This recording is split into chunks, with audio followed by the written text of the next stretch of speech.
Alors, bon matin. Good afternoon. Good afternoon, not good morning, as I said originally.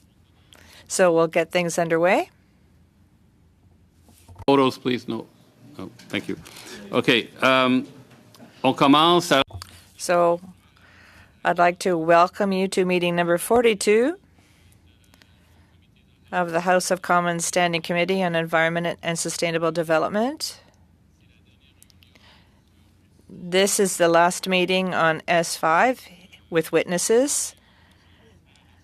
I would remind all of you who are here in the room to not lean in to speak to the microphone, as this can hurt the interpreters. And I am happy to inform you that the technical tests were completed successfully, the sound test, that is. So we will be starting off with our first panel. We have Dr. David Boyd, UN Special Rapporteur on Human Rights and the Environment, who is online. We also have Dr. Louise Van der Lack, founder and director of the Collectif de recherche éco-santé sur les pesticides, les politiques et les alternatives, and from Nature Canada. Here in the room with us, we have Mark Butler, senior advisor, and Hugh Benavides, the legislative advisor. So we'll begin with a 3-minute opening statement to be given by Mr. Boyd. You have 3 minutes. Thank you very much, Mr. Chair. Ladies and gentlemen, it's a great honor to be with you and a sense of deja vu testifying again about CEPA reform. I'd like to begin by commending the Government of Canada for finally recognizing in law the right of every Canadian to live in a healthy and sustainable environment. This is long overdue, but is an important step towards the eventual recognition of this right in the Canadian Charter of Rights and Freedoms, where 90% of Canadians agree it belongs. There are already 156 nations around the world that recognize the right to a healthy environment in law, either through constitutions, legislation, or regional human rights treaties. And it was recognized by the United Nations General Assembly in July 2022. Canada supported this resolution, voted for it, as did 160 other nations, and no states were opposed. Of course, the right to a healthy environment, it's important to say, is not a new human right. It's been around for decades. Quebec actually included this right in its Environmental Quality Act back in 1978, and also in its Charter of Human Rights and Freedoms in 2006. So while it's an important first step, I think it's important to say that the provision in Bill S5 regarding the right to a healthy environment has several significant weaknesses. The first weakness is the phrase, quote, as provided in this act, which means that Canadians' right to a healthy environment is circumscribed to those issues which are addressed by CEPA. This strikes me as odd because it means that no Canadian has the right to a healthy environment under the Canada National Parks Act, the Pest Control Products Act, the Impact Assessment Act, or any other federal environmental legislation. So my first recommendation is to remove the phrase, quote, as provided in this act. Second, Bill S5 is quite narrow in the way it describes the right to a healthy environment. The UN resolution from July 2022, which Canada voted in favor of, uses the language of clean, healthy, and sustainable environment. And each of those three adjectives, clean, healthy, and sustainable, have clear definitions, which I've provided in my written brief from the Oxford English Dictionary. There's also a bill before the American Congress called the Environmental Justice for All Act, which has a much more comprehensive articulation of this right, saying the right of all people to breathe clean air, to have safe and affordable drinking water, protection from climate hazards, and the sustainable preservation of the ecological integrity of the natural environment. So in summary, my recommendation for Section 2 of the Bill S5 is to use the UN language that Canada supported earlier this year, protect the right of every individual in Canada to a clean, healthy, and sustainable environment, and delete the phrase as provided under this act, and retain the phrase subject to any reasonable limits. The third weakness is a lack of mechanisms through which this right can be enforced. A right without a remedy is not really a right. Imagine a scenario in which a Canadian community is being exposed to toxic substances at levels far above the Canadian average, or levels that violate the Canadian ambient air quality standards. Should people in this community whose right to a clean, healthy, and sustainable environment is clearly being violated not have anywhere to turn? Merci, Dr. Boyd. Nous sommes... Thank you, Mr. Boyd. Your 3 minutes are up. You'll be able to share your ideas with us and answering questions, which will come. Dr. Van der Lack, she's not yet connected, so we will now turn to Nature Canada. Mr. Mark Butler, you have 3 minutes. Chair and members, thank you for this opportunity. I live in Nova Scotia, part of Mi'kmaq. I wouldn't be here today if an American company hadn't chosen Prince Edward Island to produce the world's first genetically engineered food animal, a transgenic Atlantic salmon containing genetic material from a Chinook salmon and an eel pout. PEI is in the center of the range of Atlantic salmon in North America. Nature Canada's concern is that these salmon could escape and interbreed with wild salmon. And for those who say it can't happen, earlier this year, Brazilian scientists published a paper describing the first ever documented case of a genetically engineered animal, a fish, breeding in the wild. I commend to you the submission from the Atlantic Salmon Federation to the Senate. Their call to protect wild salmon from GE salmon is grounded in science and decades of conserving Atlantic salmon. I would also draw your attention to the submission from the Assembly of First Nations. The AFN says that GE organisms could have negative consequences for First Nations inherent and treaty rights, and they recommend a number of amendments to Part 6. In 2017, this committee issued a report on SEPA and made 5 key recommendations on how to improve Part 6. We are asking you to finish the work that this committee began in 2016 and that continued with the Senate amendments to Part 6, which were supported by senators from all groups. Last Friday, Minister Guilbeault and senior officials appeared before this committee. We would be happy to answer questions about the oddly timed regulatory review or the current level of consultation on GE organisms. The Minister, in response to a question, said that our amendment on demonstrable need crosses a red line. We see it as common sense. There is also a red line when it comes to nature. Atlantic salmon and many other species cannot withstand additional impacts. Remember, unlike chemical pollution, genetic pollution only needs to happen once for it to be widespread and irreversible. Nature Canada's interest is in protecting nature and preventing genetic pollution. We look forward to collaborating with you on our amendments to protect nature and the wildlife we all cherish. Thank you. Merci, Monsieur Butler. Thank you, Mr. Butler. Ms. Van der Leck has not yet managed to connect, so we will continue with questions, beginning, of course, if Ms. Van der Leck is able to connect, we will revert back to her. 6 minutes, s'il vous plaît. Merci, Monsieur le Président. Thank you, Mr. Chair. I have a question to Mr. Boyd to begin with. Today, and I had some comments and some questions on what you brought forward here as far as your statistics. A right to a healthy environment. We appreciate that very much. We like to make sure that we have definitions around these things.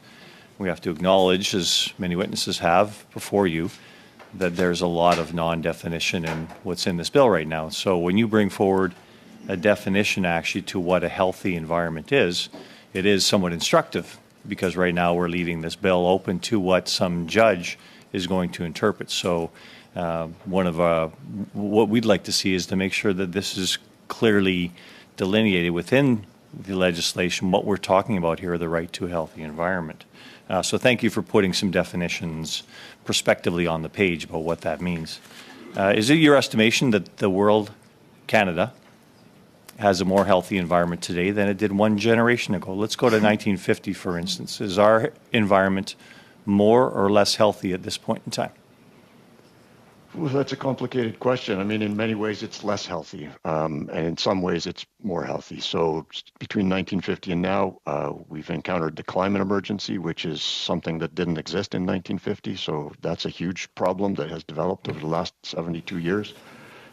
In terms of biodiversity, we've seen massive declines. You know, the latest information from the Intergovernmental Panel on Biodiversity and Ecosystem Services indicates 70% decline in wildlife since 1970. So we're clearly much worse off there. There are some areas where we have taken action since 1950. We've eliminated the use of ozone depleting chemicals.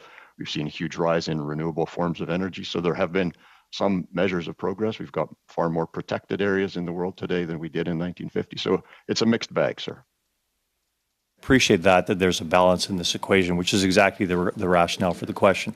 But in your explanation there about a healthy environment, you didn't include, you didn't isolate it towards healthy for humans. You talked about the healthy environment being, of course, the atmosphere, biodiversity, all these other things. Is that something you think is going to be interpreted when people actually explain what a healthy environment is in this bill? Well, sir, environment is defined in the definition section of CEPA, and it's a comprehensive definition, which I think has served Canada well since its inception more than 4 decades ago, or close to 4 decades ago. And there's no proposed amendments to the definition of environment because it has been working well. Thank you. And you also talk about subject to any reasonable limits. So this, again, is going to be the same sort of, okay, well, you know, we're balancing on one thing here that's a definition at the same time, but we'll override it with these so-called reasonable limits, and that'll be left up to somebody else to decide. So the definitions you're landing on are, if I may say, partial definitions, and then you subject those to reasonable limits. So it is still opaque. Would you agree? Well, I wouldn't say it's opaque, sir. I mean, if you look at any type of human rights legislation, if you look at the Universal Declaration of Human Rights from 1948, you won't find a single definition of any of those rights. If you look at the Canadian Charter of Rights and Freedoms, you won't find comprehensive definitions of any of the rights there. So basically, this is the way human rights law works, is you provide some... Yeah, thank you. No, you're right. You did talk about no recourse in here as well.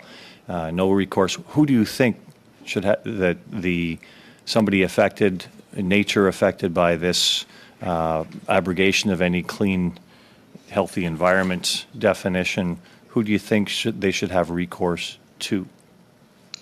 Well, generally, in the situations where human rights are being violated, there are opportunities for both judicial and non-judicial mechanisms. So many countries, for example, have national human rights institutions that are fielding complaints from citizens about violations of their right to a clean, healthy, and sustainable environment. And of course, the courts also have a role to play. I mean, that's the fundamental balance in our society between the legislative branch and the judicial branch. Sure. When there are allegations that legislation is not being my question is specific, though. It is, who do these people, when they go before a court, and the legislation, if there's an abrogation, will go before the courts, who will they have recourse to?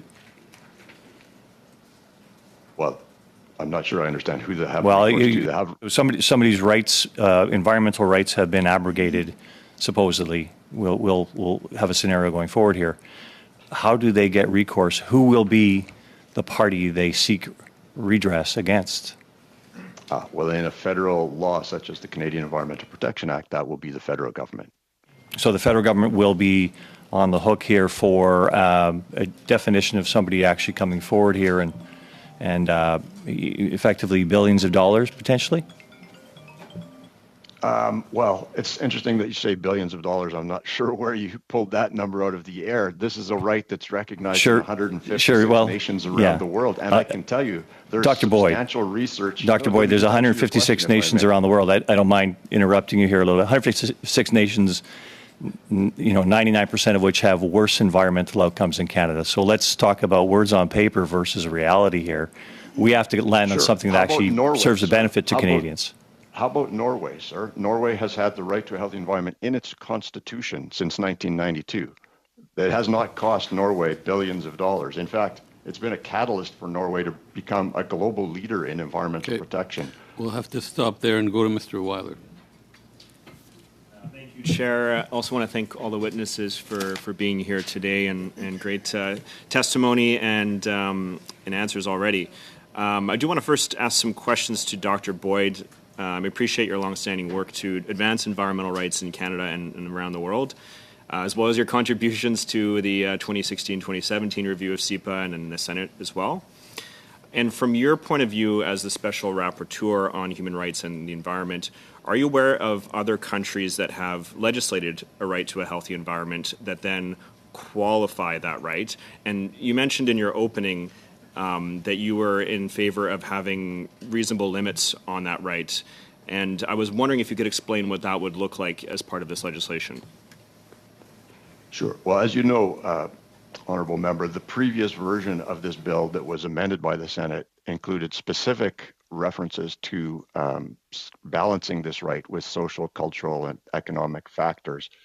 That was a provision unprecedented in the world, actually, in terms of limiting the scope of this right.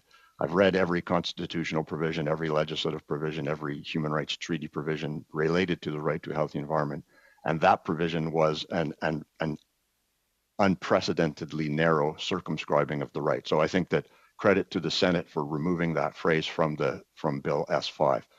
I think the phrase the reasonable limits as prescribed by law comes directly from the Canadian Charter of Rights and Freedoms and represents something that we do with all human rights. Human rights are not absolute. There is always a balancing involved. So I think that's perfectly legitimate wording for the right. Thank you. And of course, earlier this year, there was a UN General Assembly resolution that expanded it from a right to a healthy environment to a right to a clean, healthy, and sustainable environment. And you've recommended that that be adopted as part of this legislation. And I was hoping you could explain to this committee how that would differ from simply saying it's a right to a healthy environment. Yeah, it simply provides a bit of additional clarity and a bit of additional breadth in terms of the right. As I've provided in my written brief, these words have clear, widely accepted definitions, and all three of these adjectives, clean, healthy, and sustainable, have been used by different nations around the world in their articulation of the right to a healthy environment, as well as those adjectives being in use by the United Nations in its work on human rights and the environment over the course of the past decade. So I feel that it just provides a consistent and clear articulation of what we are actually trying to protect in this case. Finds new principles to be considered in the implementation of the Act, including environmental justice, vulnerable populations, non-regression, and intergenerational equity. And based on the line of questioning from my colleague, Mr. McLean, in your opinion, should this committee seek to define these different areas, or are they better left to have, or better left untouched to have evergreen definitions or to be articulated and interpreted by the courts? I think it would be useful to have definitions of the phrases like environmental justice and intergenerational equity, and certainly that's something that would be useful in terms of being included in the definition section of CEPA. Thank you. And you're also mentioning in your opening, and you ran out of time, that for the right to be effective, it must have a remedy. So I'd just like to give you the opportunity to expand on that thought. Yeah, thanks very much. I was just going to say also that in sections 17 through 22 of CEPA, there is a enforcement action provision, and it has never been used. So clearly it's not working. The Standing Committee in 2016 took a close look at those sections, and in recommendations 30 through 34 of their 2017 report, recommended some steps that could be taken to actually make it workable. So there are countries around the world, countries similar to Canada, like Australia and the United States, that have workable citizen suit provisions. And so I think that some changes definitely need to be made to CEPA to provide an accountability mechanism that is actually not just on paper, but is functional. And unfortunately, there's certain parts of this bill that haven't been opened up, and so there's limits on what we can do with things being in and out of order. But one of the things that is going to be open is the creation of a new implementation framework for implementing the right to a healthy environment. And you mentioned in your opening the challenge that we don't have mandatory ambient air quality standards across the country. So I was hoping you can maybe comment on that, and if you see that being should that be included as part of this implementation framework? Or perhaps other ideas you might have for how we can strengthen the implementation framework as part of this legislation. Thank you. Yeah, so it's quite striking that Canada is one of the only industrialized nations in the world that does not have legally binding and enforceable ambient air quality standards. The U.S. has had them for more than 50 years, and they've contributed greatly to improvements in air quality in the United States. I think it's also important for this committee to recognize Health Canada estimates that air pollution kills over 15,000 Canadians each and every year, causes millions of asthma symptom days, tens of millions of acute respiratory symptom days, and inflicts over $120 billion in socioeconomic costs on the Canadian economy. So air pollution is a major problem for Canada, and it was recommended by the committee back in 2017 that Canada develop legally binding ambient air quality standards. That hasn't happened since then, and it's not in the current bill. I did note a submission by a coalition of environmental organizations that I thought was quite creative in saying that the implementation strategy should be amended to include a requirement for action when air quality standards are being exceeded. Merci, Dr. Boyd. Thank you, Dr. Boyd. Ms. Van der Leck is now online. So we will now turn the floor to her for her opening statement, and then we will continue with Ms. Posey. Dr. Van der Leck, are you there?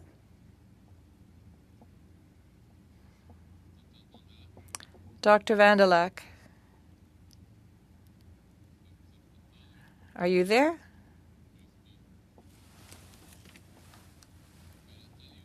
Please go ahead. I don't know if you're on mute. Perhaps you've turned your mic off. We can't hear you, unfortunately.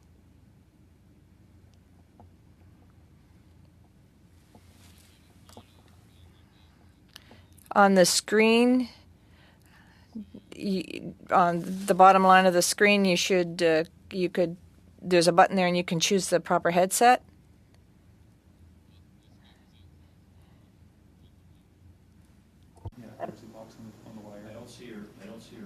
Vous avez aussi comme... Do you have a microphone?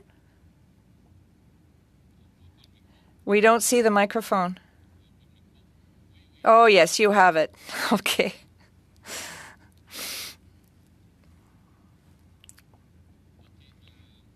Now,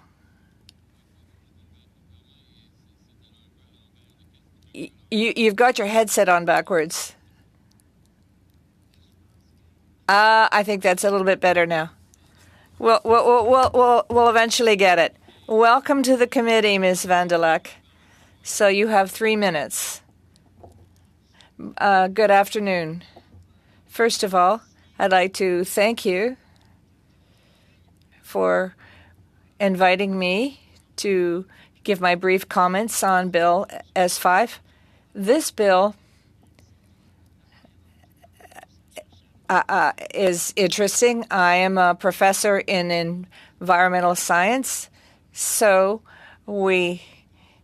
I'm also a professor at UQAM in the environmental faculty. We're the first faculty to offer environmental science programs, but I'm also a researcher in other fields. I've looked into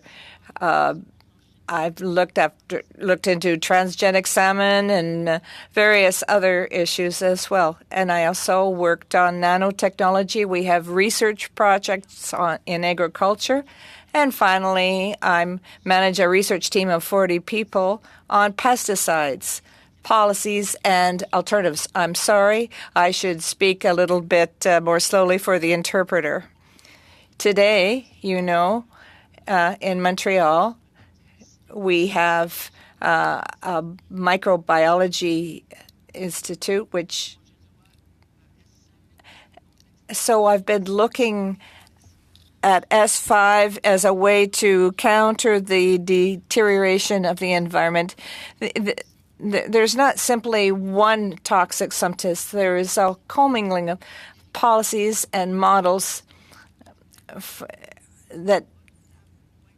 and we've now hit a tipping point, and this has consequences for our Earth, as was pointed out in an OECD document that said that it's urgent that we take action. We have to broaden our scope and ask other questions. Some of these issues are linked to the intensive agricultural practices that we use, and these limits have already been overstepped in terms of phosphorus. And we have new pesticides and new plastics and organizations that are cropping up. So we need to be very, very careful when we look at this. I'd like to make 3 brief comments. I would say that the purpose of S5 is to recognize in Canada our right to a healthy environment, and the government has to protect this right. And this is quite relevant, providing that the scientific evaluation is done independently, as is the case in France with abscess. And we have to be able to implement this. Thank you very much. I have to put a stop right there, Ms.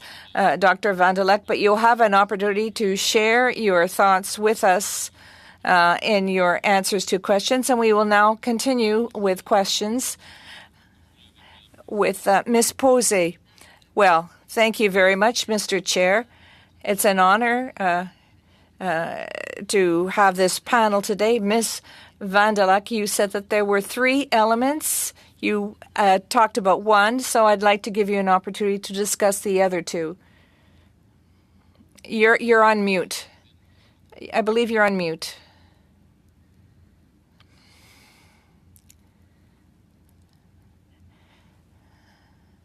Okay.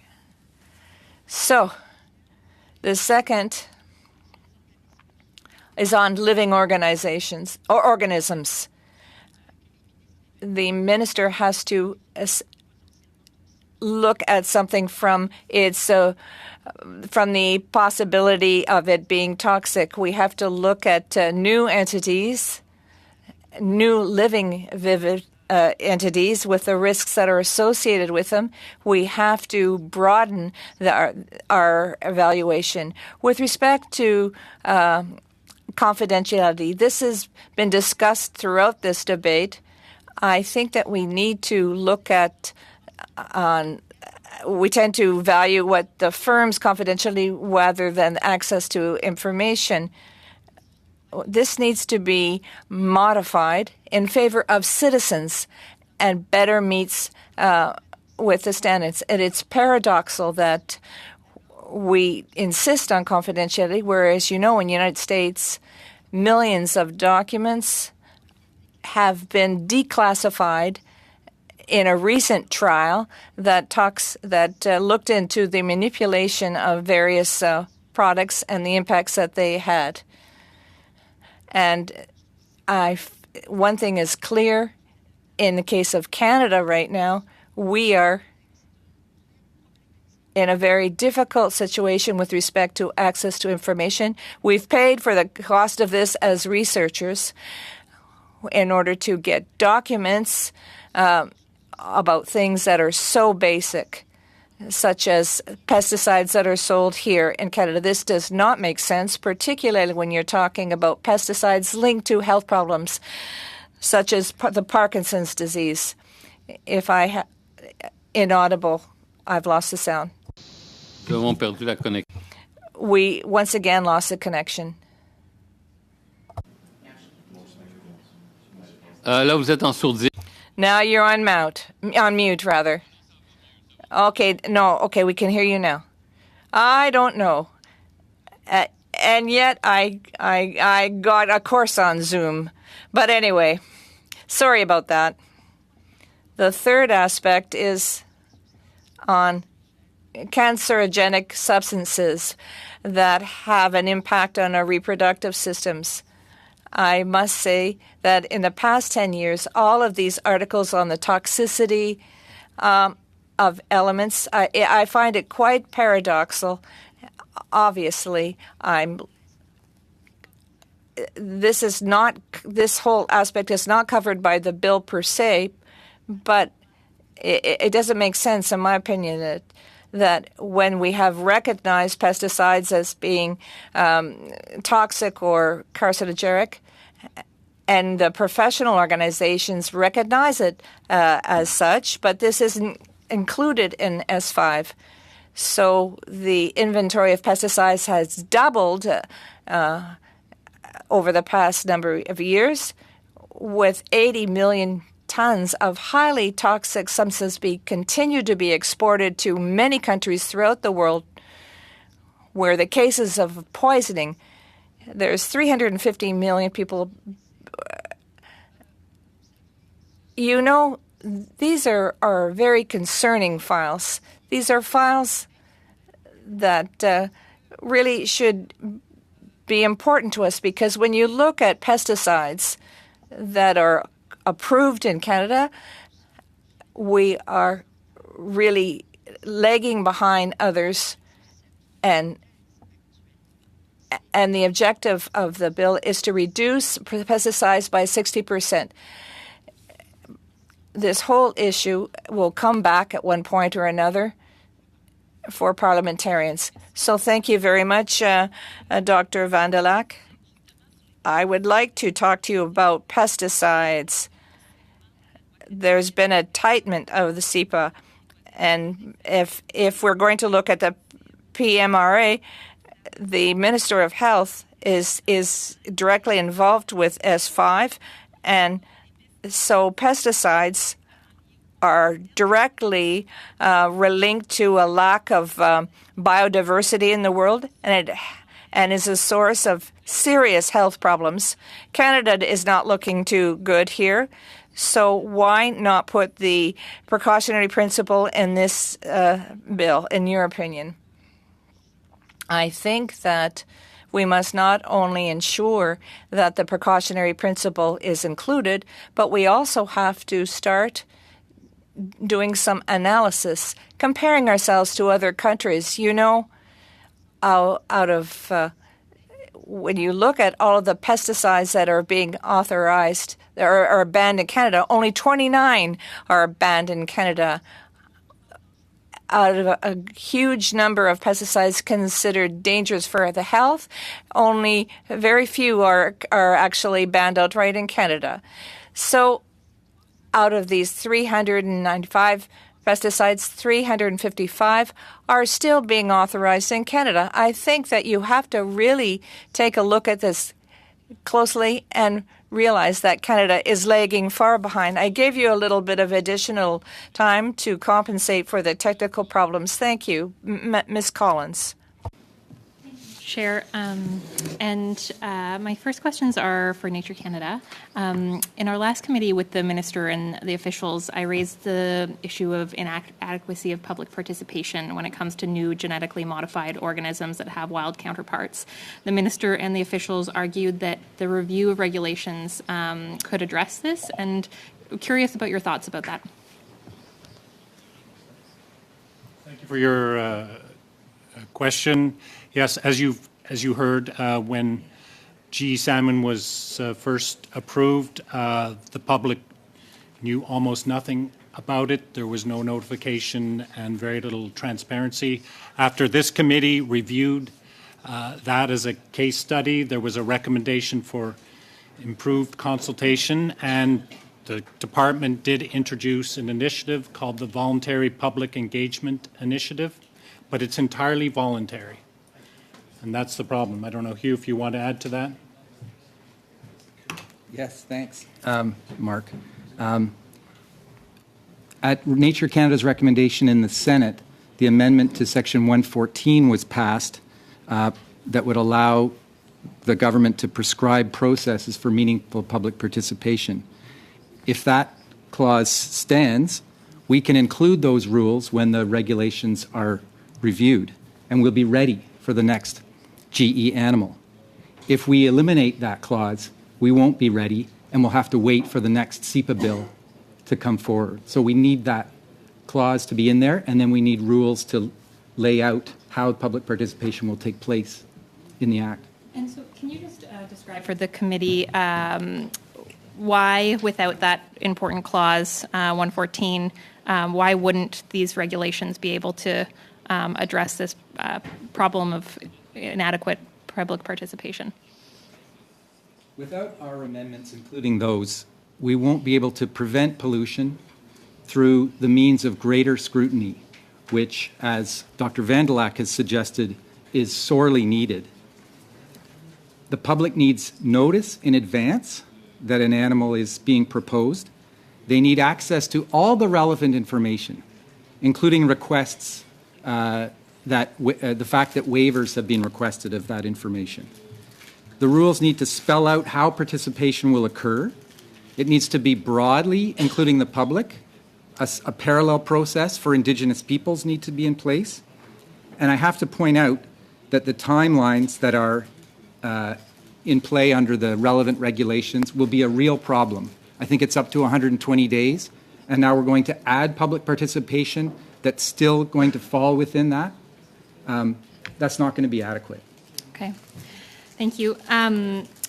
Previous witnesses have expressed concern about the language of vertebrate animals.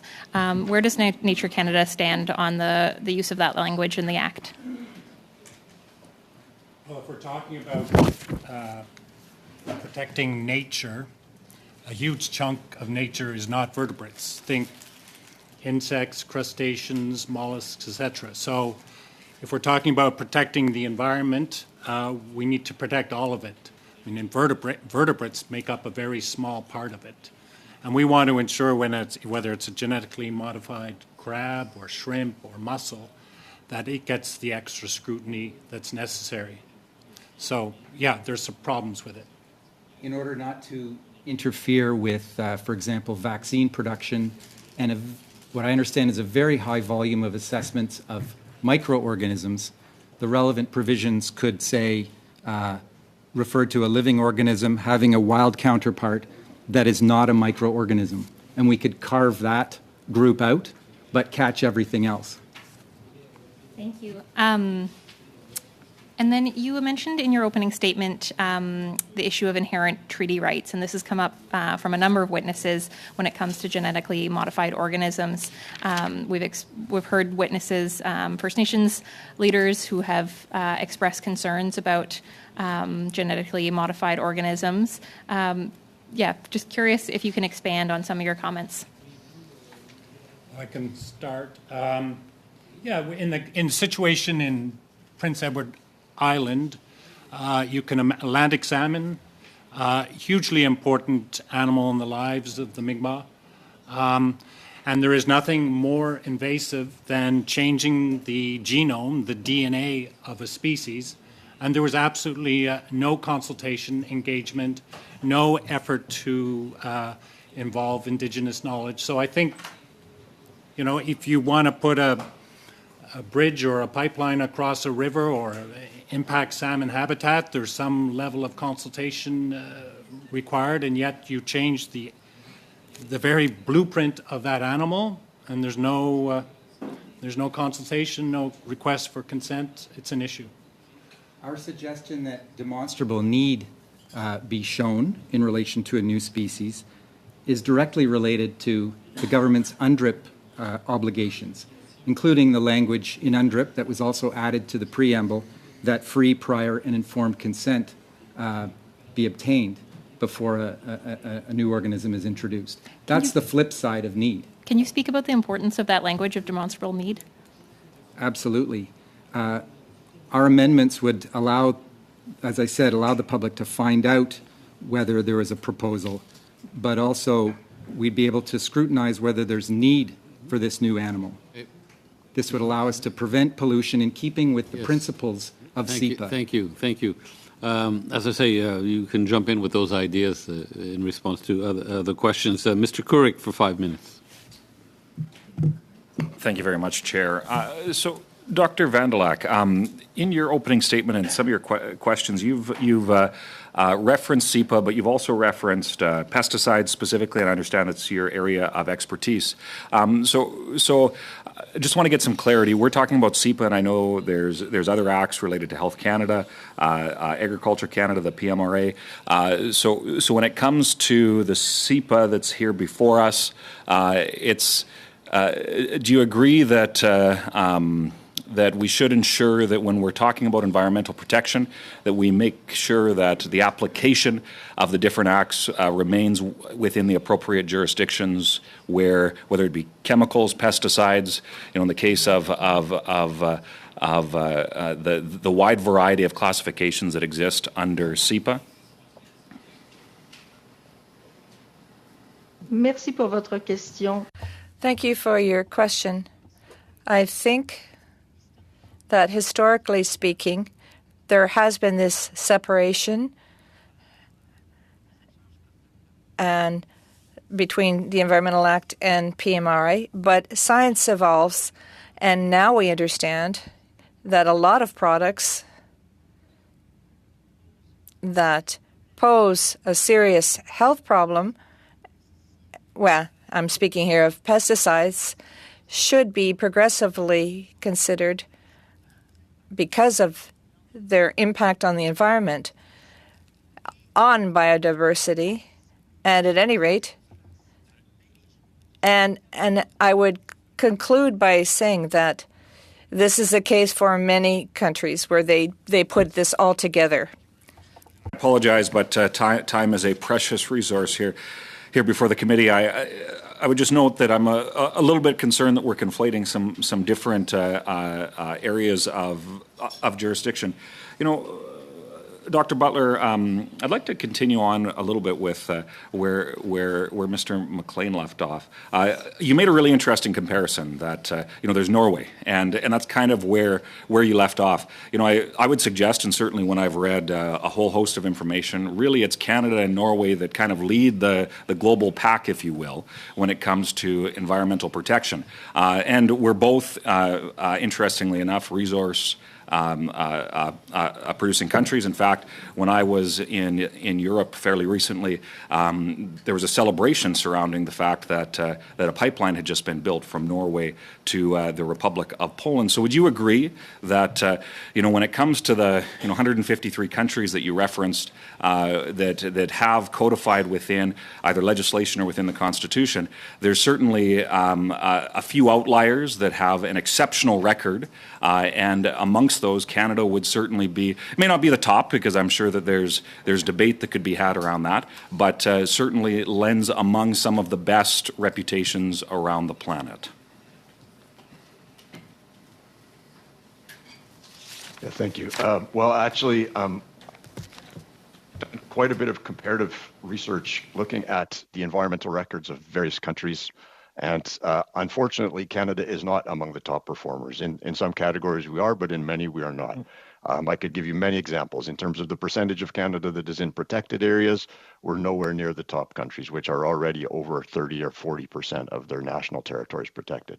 When it comes to pesticides, there are many pesticides approved for use in Canada, if I could jump in there, approved for use in Norway. Part of the challenge here, and again, time is a precious resource here, but I'll push back a little bit because Canada is a very unique country in terms of just our pure and simple landmass, and so when it comes to protection, when I've looked at some of the numbers, your point is well taken that we do fall certainly not among the most protected in terms of a percentage of landmass. But I tell you, there's a tremendous amount of land that is under significant protection here in Canada. But specifically in the last few seconds, you mentioned that there was that there had to be enforcement mechanisms. What would you, in about the 20 seconds that I have left, what would you suggest would be appropriate enforcement mechanisms regarding the protection of a healthy environment for Canadians? Well, as I said, I think that if you adopt the recommendations that were made by this committee back in 2017, you'd be well ahead. And I also want to reiterate the point that, Dr. Vondelak's talking about pesticides. There's separate legislation, the Pest Control Products Act. But the problem is, when we talk about a right to a healthy environment, if we use the narrow language in Bill S5, it doesn't apply to pesticides. So Canadians' right to a healthy environment doesn't apply. Thank you. Ms. Thompson. Thank you, Mr. Chair, and thank you to the witnesses for coming. If I could begin with you, Mr. Butler. I understand one of the concerns of Nature Canada is the current lack of mechanisms for any significant pre-decision transparency on the approval of living modified organisms under Section 6. If there was a mechanism for the public to comment on such approvals, what information do you think could reasonably be provided by the public to enhance the decision-making process, given the relative lack of predictable or feasible ways to assess the impact of some living modified organisms on the environment?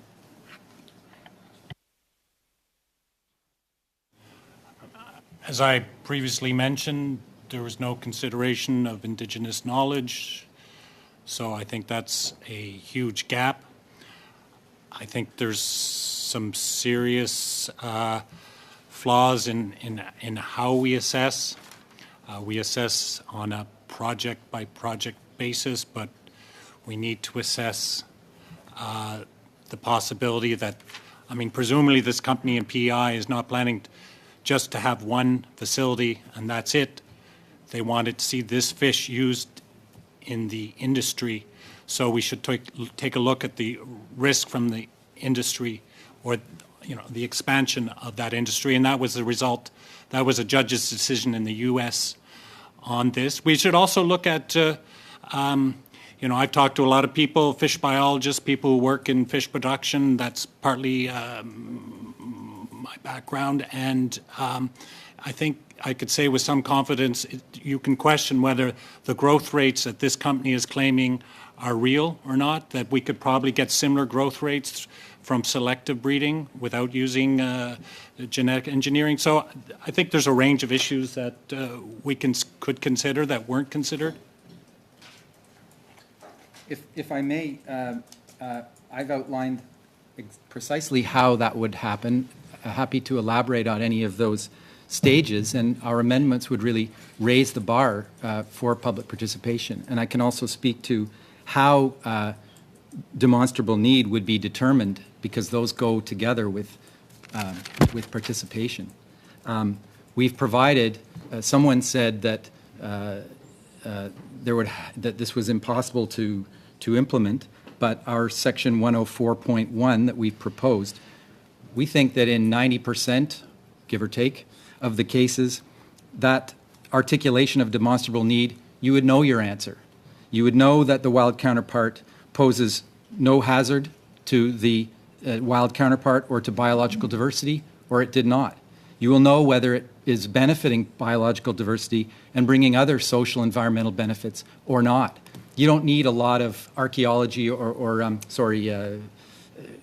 process to determine that in most cases. Where not, you've got the public to weigh in, interrogate the evidence, and make that help to make that determination. Thank you. And if I could, to keep moving just because of the limited time, to you, Mr. Boyd, how do you anticipate courts will use the reasonable limits articulated by government when interpreting the scope of the right to a healthy environment? Yes, thank you for the question. And of course, this right has been considered by courts in more than 60 countries over the past 4 decades. And basically, in cases, they will look at what are the environmental standards that a government has set. So, for example, if we're talking about an air pollution case, they'll look at the Canadian ambient air quality standards, although they are voluntary, and they will determine whether the government is meeting its obligations by comparing levels of air pollution in communities to the standards. And those standards should really be consistent with the latest guidance from the World Health Organization or other international bodies in order to ensure that we're making the use of the best available scientific evidence. Thank you. Just move around the room, and now to you, Dr. Vandelek. Would you be able to speak to the need to adhere to a risk-based assessment process when we're assessing chemicals or pesticides?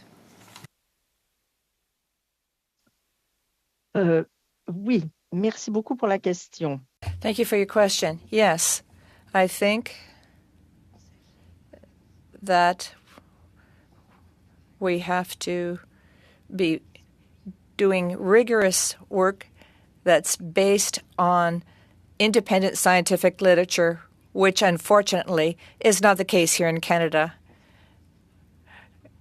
We have looked at the 2017 assessment. They only analyzed only 7% of the scientific literature. We know that when we do evaluations, we have to ensure. Unfortunately, you have to stop there with Ms. Posey. First of all, I have a request to Ms. Van der Leck. All of the figures that you gave us earlier, comparing what's done internationally to Canada, could you please send them to the committee as soon as possible?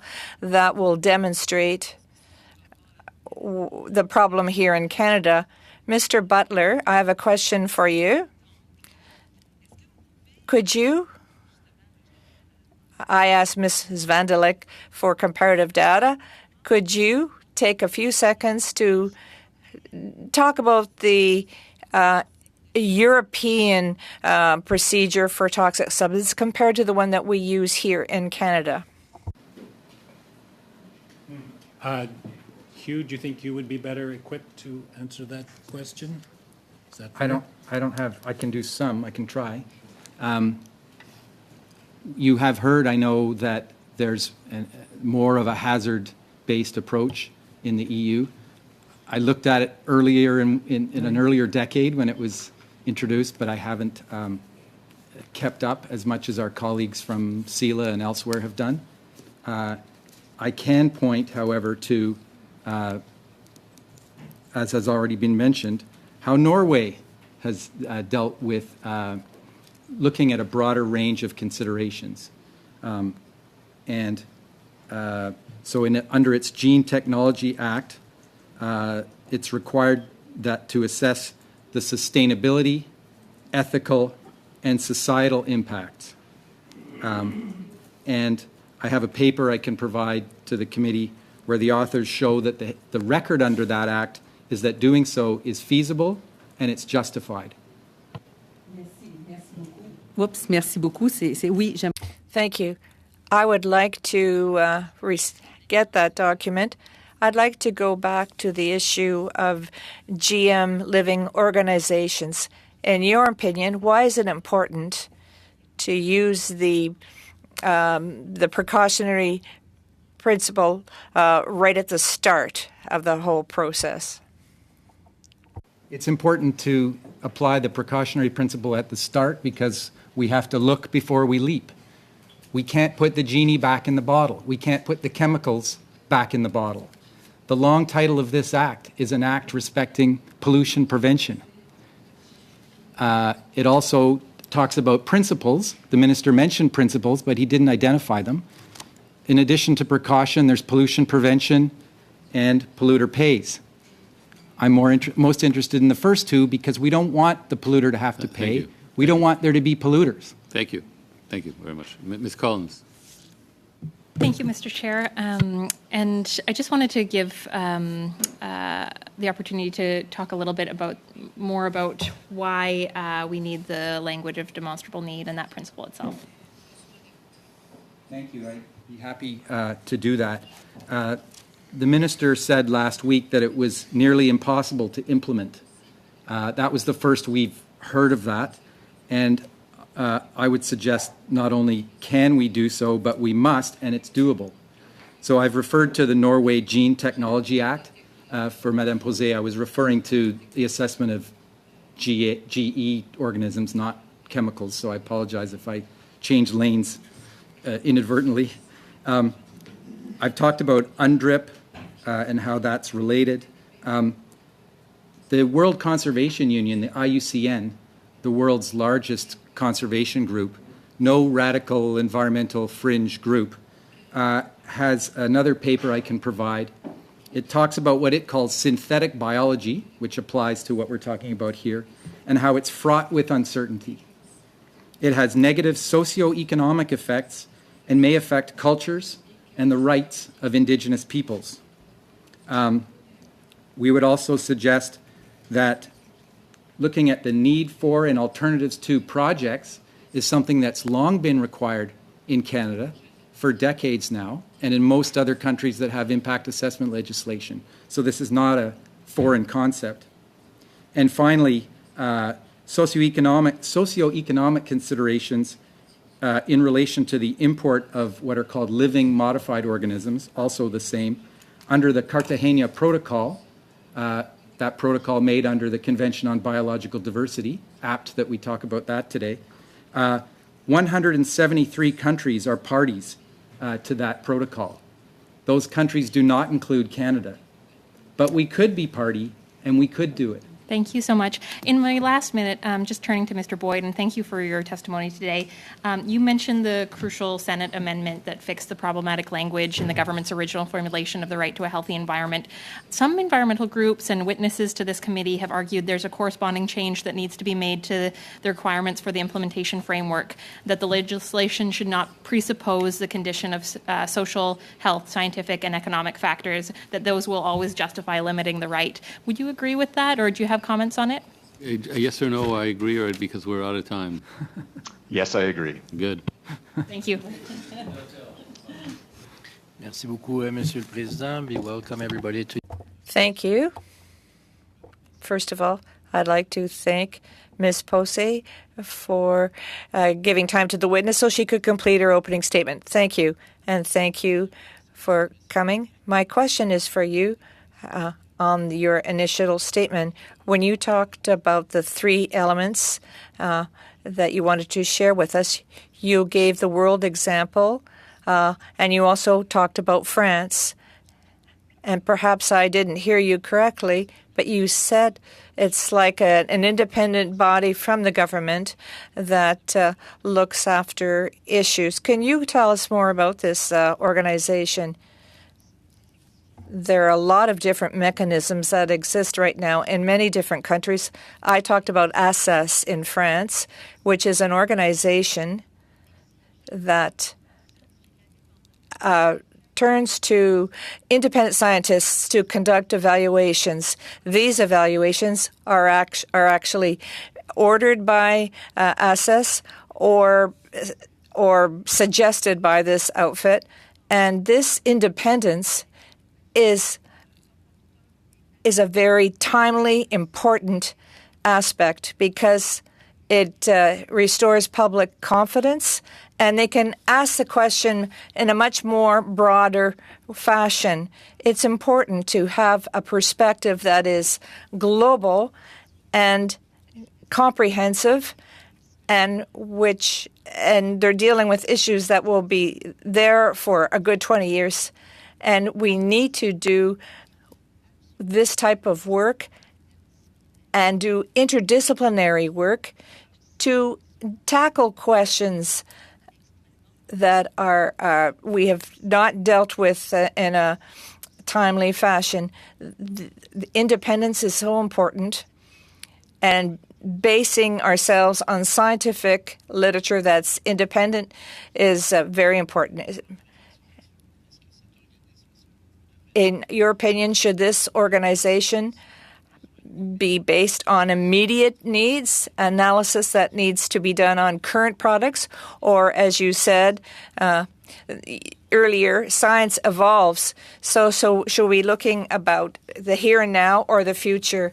I don't think we can do an either-or type of thing. One thing is clear. As for the immediate problem, when you look at the number of files that have to be analyzed by the public authorities right now, and this is why I gave a few figures about the situation in other countries and other regions of the world with respect to pesticides, perhaps we have to look at our long list. There have been pesticides that have been banned for decades, including OPA, which is used, which has been banned in France since 2006. So we are really lagging behind many other countries when it comes to these products, and we have to be aware of the fact that it's important to analyze how it's being used by people. It's not just what the firm says what's the main ingredient is. Why? Because people, for instance, use herbicides that come under all kinds of names, but they don't just use this properly. So it's essential that we look at how they're being used. That's another issue. So it's important to have a comprehensive vision, if I understand correctly. What about these independent scientists in France who sit on these committees? Are they French citizens who live in the country, or are they also people who come from outside France who are 100% independent when it comes to looking at local issues?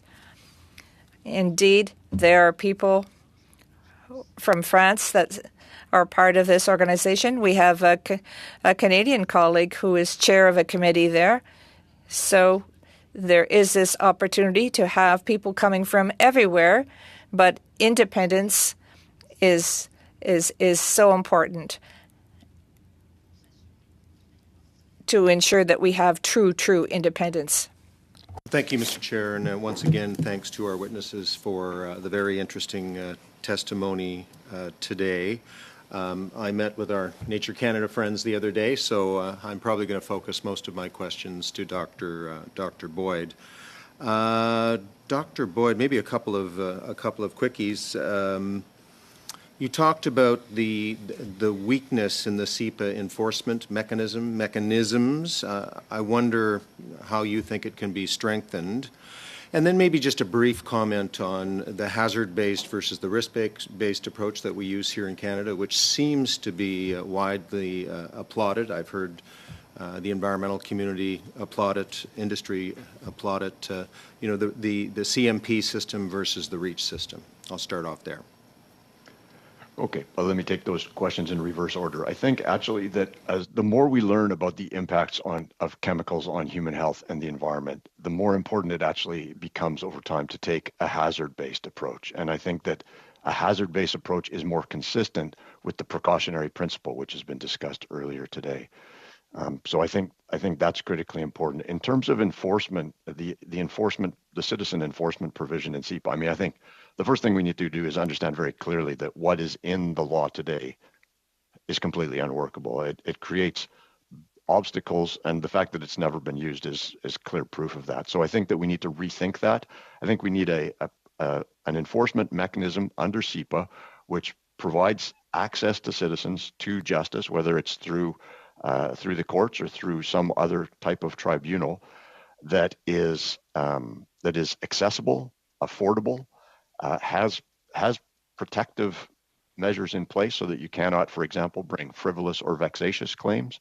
And I actually provided extensive detail about what an effective and a fair enforcement mechanism would look like in a brief to this committee back in 2016. I'd be happy to forward that brief or portions of that brief to you. That would be great if you could forward that to this committee. Yes. Another question. I mean, I was intrigued by the testimony surrounding ambient air quality standards in Canada. As far as I know, I'm not a lawyer, but I do know that the environment is an area of joint jurisdiction. The jurisdictional complexities here in Canada are different than they are in the U.S., and I wonder if you could kind of parse those out for us. And the reality we face in this country, we're a very regional country. As you know, there are some pretty good dust-ups happening as we speak in real time on just where the federal government can and should intervene and where it shouldn't. And I think the approach that has been suggested by the government is consultation with the provinces, and then defining this space of ambient air quality standards through the implementation framework. Yes, well, there are many federal states, all of whom have unique circumstances, but many federal states that do have legally binding ambient air quality standards, such as the United States. I think that even if you look at the non-binding Canadian ambient air quality standards, and the standards is a bit of a misnomer, they are developed through a process of extensive consultation with the provincial, territorial, and Indigenous governments. And so we have a process in place. It's simply that process results in voluntary standards. And the result of having voluntary air quality standards is there's not sufficient action taken when those standards are being violated. And where are those standards being violated? They're not being violated in Rosedale or in Forest Hills. They're being violated in communities that are poor or otherwise marginalized or vulnerable. And so I think that this is a really important question of environmental justice. The existing voluntary standards that we have are not serving Canadians. That's evidenced by Health Canada's conclusion that its air pollution causes over 15,000 premature deaths a year. And so I think that it's time for Canada. We've been doing voluntary guidelines for air quality for decades and decades and decades. They haven't solved the problem. So it's time for stronger medicine. Just like to follow up on that because that's something that interests me as well. If they're voluntary, I mean, and I make the analogy with drinking water guidelines, if they're voluntary, is it because previously the provinces just never indicated that they'd be prepared to do something binding? Well, there has been that tension, as there is on every issue in Canada, between the provinces and the federal government. In some provinces, there are legally binding air quality standards. The problem is that those standards are not consistently legally binding across the country. Got it. Thank you. Thank you, Dr. Boyd. Always a pleasure to listen to you, and it's been wonderful to listen to all the witnesses. You've prepared us well for the clause-by-clause segment of this study of the bill, which will begin on Friday. So thank you for being here. We'll take a brief pause, and we'll continue with our second panel.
Real, we're good to go. Okay. So welcome to our second panel. We have with us Franny Liddell Yakaleshik. Am I pronouncing it properly? Yakaleshik and Rupert Yakaleshik. I take it you're related. And they are youth environmental rights activists from Breast Cancer Action Quebec. We have Jennifer Beeman and Dr. Lise Parent, and from the Cosmetics Alliance Canada, we have Darren Thomas Prasnik. So we'll start with Franny Yakaleshik, and for 3 minutes, please.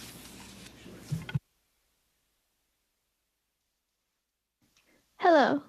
It is an honor to be speaking to you today from the Lekwungen-speaking people's homelands in the city of Victoria. Our names are Franny and Rupert, and we are 15 and 18 years old. We are not climate scientists, industry leaders, or policy experts, but we are engaged citizens who care about the environment and environmental rights.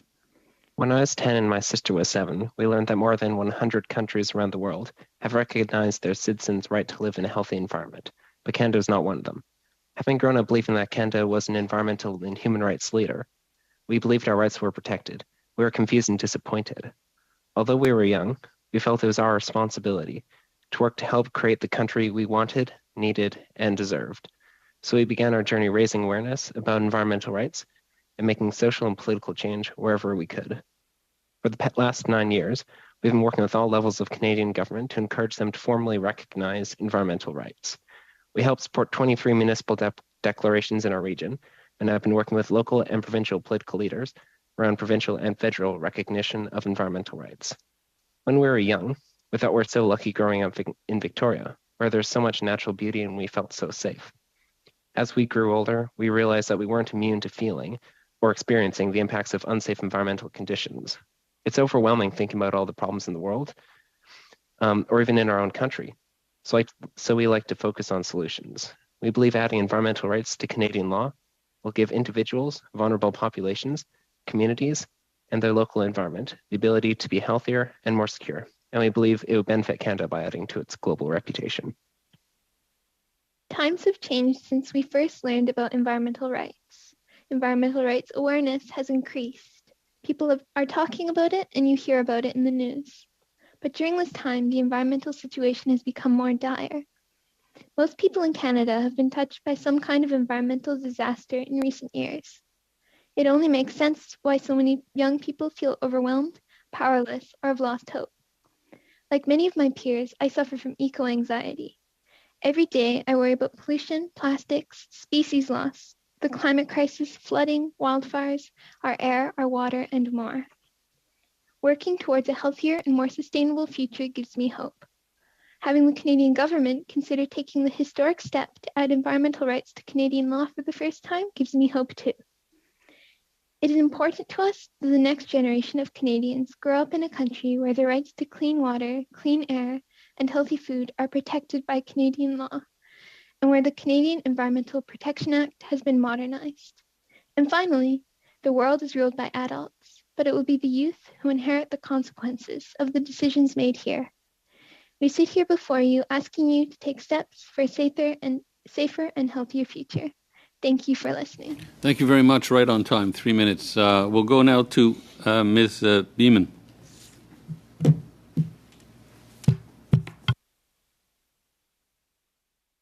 Vous êtes en sourdine ou... You're on mute, so we'll start over. Good afternoon, everyone. For this invitation and for your important deliberations. Breast Cancer Action works in collaboration with a wide range of groups across Canada, but particularly with women's health and environmental groups in Quebec. Our 11 organizations think it is vital to put the specific relationship of women to toxics into these deliberations. Women as a gender carry a heavy load in trying to negotiate how to reduce toxic exposures for our own health and that of our families, particularly our children. But this heavy load is much heavier for racialized women. In addition, there's a vast range of sex-specific effects from toxic exposures that include increased risk for early onset puberty, fibroids, endometriosis, hormone-dependent cancers, particularly breast cancer, to name just a few. The issue of toxic exposures during pregnancy is one of the worst vulnerabilities that women and people with ovaries have to manage as the people responsible for the health of the developing fetus. Pregnancy is an absolutely critical window of vulnerability for the fetus to toxic chemicals with potentially lifelong effects. These include serious neurological disorders, malformations to the reproductive system for both sexes, important effects on metabolism, and much else. Finally, for all these health risks, endocrine disrupting chemicals are of particular concern because they cause harm at infinitesimally small doses, meaning no safe threshold can be established for risk management. There is an inherent problem in our risk-based system in that it requires there be exposure to toxic chemicals before risk management actions are assessed and implemented. The system requires people in Canada and the environment to be exposed to toxics before action is taken. The question of confidence in our chemicals management in Canada has rightfully been identified as a major issue.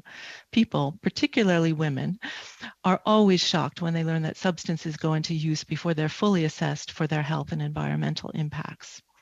Transparency is the first step to reestablishing confidence in our chemicals management. To be clear, women do not want transparency so that we can choose to not buy products with toxic chemicals.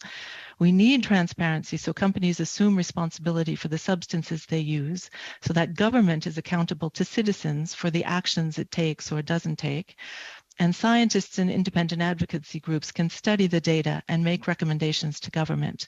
Right now, we are in the dark on all these issues.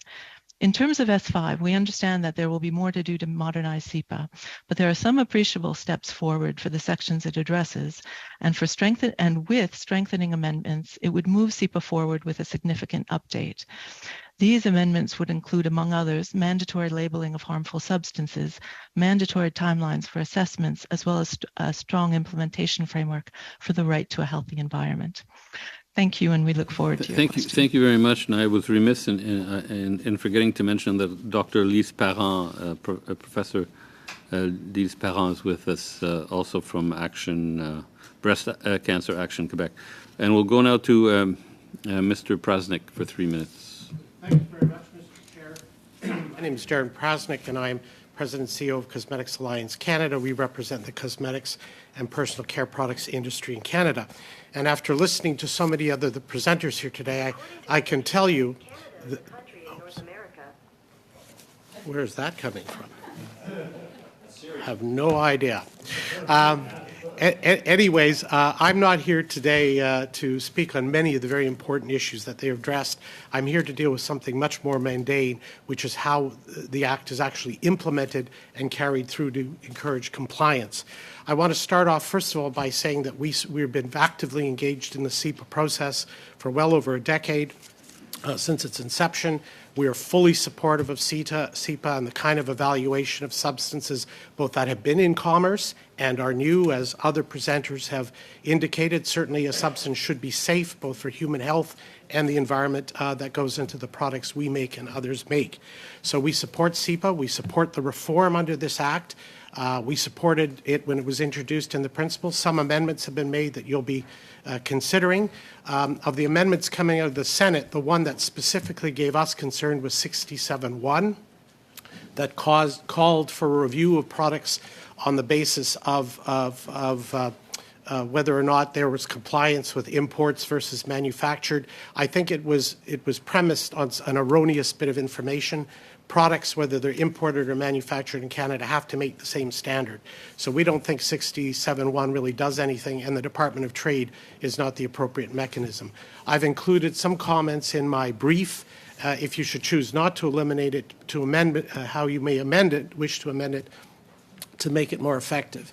The one other issue I wanted to just flag in my comment with respect to implementation and the encouragement of compliance, which I think everyone agrees is important, is that there are some fundamental principles, and one of them is best placed act. And I can't argue that enough, simply because when you create regulations, whether they be labeling or others, under two sets of acts that apply to a product, you create confusion, you're going to get contradictory requirements, and we're already seeing some of that now. The Environment Department has started to create almost a second set of regulation over the Food and Drug Act and Health Canada, and it's leading to certain circumstances where things are just not working well and they're not supporting good compliance practices. I would also like to bring to the attention of the committee and my remaining time that under the CUSMA agreement, these principles are recognized for cosmetics. And I would flag under page 3 of my documents 4 particular articles in the CUSMA agreements that recognize that each party under CUSMA shall avoid adopting or maintaining unnecessarily duplicative requirements with respect to cosmetic products. That's one.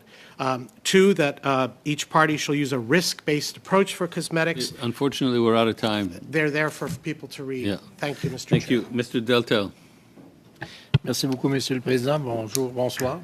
Thank you, Mr. Chair, and I'd like to welcome you all to our committee. Mr. Presnick, part of our thinking when we see S5 because, you know, you're in the business where you have a contact direct, your product is in contact direct with people. So, first of all, let's talk about the watch list. I think you have some concern on that. Can you explain your position on that? Yeah, you could argue the watch list to some degree. It's been argued is kind of like the whole area of the snack process of warning, et cetera. There are some in industry who are worried about it. I think the watch list, and I speak as a former regulatory minister from Manitoba, where I was responsible for several departments. But if a list is flagging a substance for which there may be matters of concern that require further investigation, and I'm talking primarily not new substances that require review, but substances that have been in commerce for some time. Flagging it on kind of a yellow light watch list tells people that more work may be necessary, it's being watched for evolving science, etc. So if it's used effectively and appropriately, I think it could be a valuable tool. If, however, it just becomes a way of flagging something for which there hasn't yet been a conclusion to negatively taint it without evidence, that would be a problem. In your industry, obviously it's a global industry. Do you have any example around in the world that can be inspiration for us when we talk about watch lists? Pardon me, I wasn't able to hear you. Your business is a global business, so there is... Yes. Okay, so my question is, do you know any country that could be inspirational for us about watch lists? Because we will have a watch list, but do you have a country that can be for us the guide? Yeah, no, I'm not aware of one necessarily, and I think the issue with the watch list has been one of fear about how it will be used. And as I've indicated in my presentation, if it's used as kind of a yellow light for watching existing chemicals, it could be useful. If it's used as sort of a preemptive red light, or a preemptive green light, then it wouldn't be really fulfilling that purpose that I think would be reasonable. So let's talk now about what is written in the Bill S5. We raised the issue that there is some duplication in this bill, especially for your concern as an industry. So what are your thoughts about the fact, because you raised that there is some confusion right now. So Yeah. do you think that bill can clear the air or not in doing exactly the reverse? To some degree, my comments are preemptive. There has been some proposal to do labeling, an additional labeling requirement, and I'm referencing finished consumer and health products. And if you create a second labeling regime, Health Canada already has mandatory ingredient labeling for our products using an international nomenclature. They already have the ability to put warnings, et cetera, on our products. So all the tools are there to represent any concerns that people may have. We've also been very strong with Health Canada in promoting digital labeling, which allows you to provide a lot more information, some of which has been requested by other presenters here today, that you could add that information through a digital label to provide more information to consumers rather than add it to the product label, which would just increase product size and environmental issues. So we've had concerns around some additional labeling requirements that have been proposed that might come through amendment. But if you talk about duplicity, I can say this. We worked very strongly under the Harper government with a new Democrat MP, Mr. Massey, to bring about the ban on plastic microbeads. And that had the unanimous support of the House of Commons. It was enacted through CEPA, and we requested with Mr. Massey that it be added to the cosmetic ingredient hot list so that every importer, every manufacturer would know it's there. Well, the silos, Health Canada, Environment Canada, we can't do that. So it's in two separate places, and we've had companies recently, not our members, who have called us to say they've been caught with plastic microbeads in their products. They didn't know. They checked the Health Canada list. It wasn't on. So it kind of shows that the Act is important, but if you don't focus on the specificity of how you implement it and encourage compliance, you're not going to get the level that I think everyone appearing before this committee wants to see. How much time? Oh, come on. Okay. Well, that's what's very interesting. So, at the end of the day, who won this? Is that Santé Canada who got it, or? Well, I think what we're looking for is that there wouldn't be additional duplicative labeling requirements put on finished consumer products, and certainly under CUSMA, that would be contrary to the commitments of the Government of Canada endorsed by the Parliament of Canada for cosmetic products. But most importantly, I think we need to see a commitment from Environment Canada to work with Health Canada and sort this out. So administratively, we have one-stop shopping for this information, so every importer, every manufacturer can go to one place and get the information in the ingredient language that they're familiar with to be able to ensure compliance. Pretty interesting. Thank you so much, Mr. Mr. Deltel and Ms. Taylor-Roy.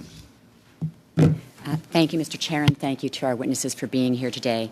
I'd actually like to start with, if I might call you Franny and Rupert. We heard your testimony, and thank you for your work and for being here today. You mentioned the importance of a right to a healthy environment, and clearly it's something we want to introduce in this bill. Do you feel that the way it's being proposed in this bill gives you hope? Is this adequate? Is it a good start, or do you have any specific recommendations or concerns requiring around this? I can take that. So, as we said in our speech, we're not like lawyers or anything, but we're just people that care about the environment and want Canada to have the environmental level of environmental protection that we need. And I think that the amendments proposed are what we need for the for this to be what we need it to be. Very much. I'd like to now go to Dr. Beeman, if I may. I've heard a lot of concerns from women's health groups in particular regarding carcinogenic agents, and we've been talking about labeling. And I know that some people have argued against mandatory labeling of toxic substances because it would impose prohibitive costs for little clear benefit. We've also heard the arguments that we don't need to put it into SEPA because of the Best Place Act concept.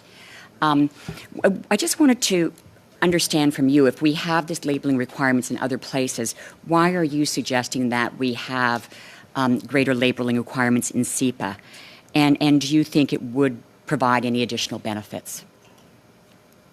I can't say that we are really our experience comes from women's health, and much less in terms of the interaction of different acts. I think the most important principle is for mandatory labeling to be at the top of the chain in terms of the sectors that are covered, in terms of just in terms of what's required. And so I can't really speak to the question of the best placed acts, but it can't be used as a reason to not move forward with mandatory labeling. In terms of that, it wouldn't provide little good. I think that is a very pernicious argument, or we really need to.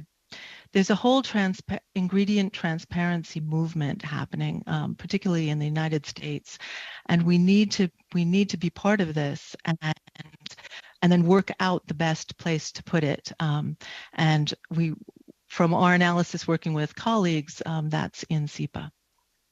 Thank you. And around, again, we heard from Dr. Meg Sears from Prevent Cancer Now, and she was arguing that we needed certain language and definitions of toxic substances to be updated to provide endpoints that offered clarity on the idea of adverse effects. And in particular around endocrine disruptors such as bisphenol A. Can you elaborate on whether such language is necessary and why it's of a particular import from a women's health and feminist policy-making lens? Endocrine disrupting chemicals are a major issue regarding toxics regulations. They defy the risk-based management of toxic chemicals. You can't, and my colleague Lise Parron is better equipped to explain why you can't establish a threshold of safe threshold of exposure. And I think that's the key element. So I would ask Lise to explain why this is such a problem. Mais quand on parle de perturbateurs When you talk about endocrine disruptors and other substances, they are all substances that don't behave like other ones. These are substances that have a real impact on hormones, even in small doses. And it depends on what we call the vulnerability criteria. So it won't have the same effect on young people or a child still in a mother's womb. In order to manage these substances, well, in order to do a risk assessment or do risk management, we can't consider the entire exposure. Maybe we can with cosmetics, but and the way that they're used. But these are substances that are so used in so many different places. They're part and parcel of our everyday items. What I can also say, and what is very important, is these are substances that never and didn't exist maybe 40, 50, 60 years ago. But now everybody on the planet have these disruptors in their urine and blood, and that's not normal. We have to ensure that we're protected from global exposure. Thank you very much. Very good explanation. Ms. Posey, I'll begin. I'd like to congratulate Franny and Rupert for their commitment and to invite you to take action.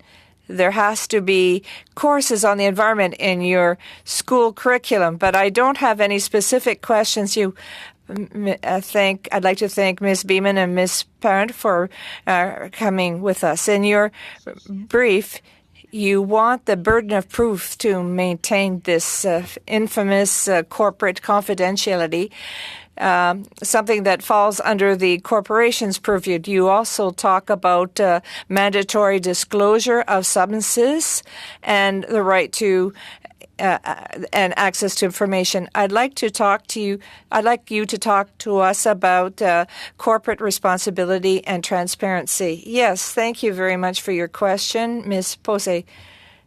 We do understand that this is a challenge. However, we can't do anything to protect ourselves against substances unless we have proper information. So we feel that this information must be disclosed. Right now, there's no justification for not doing this. We know, and other groups have said that, looking at the U.S. audits done by the EPA, 1/3 of its requests were not deemed to be legitimate. So we either have to reverse the burden of the proof and justify the request, but wouldn't it be more commonsensical to take another tack? Yes, I have another question. We're saying that preventing pollution is not mandatory. What do you have to say that the government back in 2019, and when reviewing Part 4 of CEPA, that they talked about reducing pollution? This was a measure that was put forward by industry, and this applied to in-commerce products and the environment. Unfortunately, I don't know exactly what you're referring to.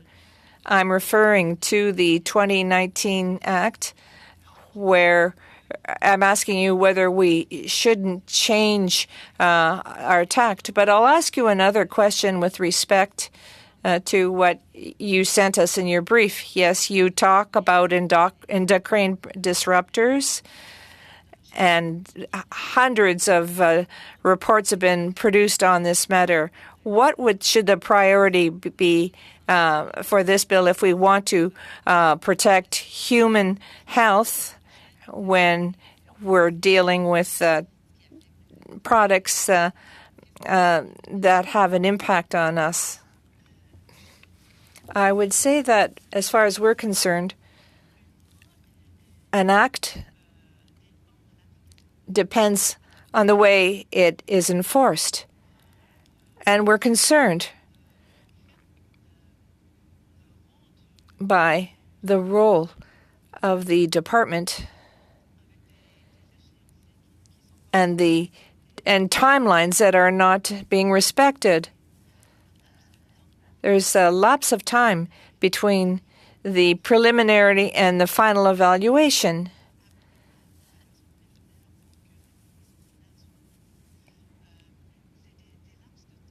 We're talking about timelines that just don't make sense. And during this time, the people are exposed to these substances. So we need more rigor and we need clear requirements.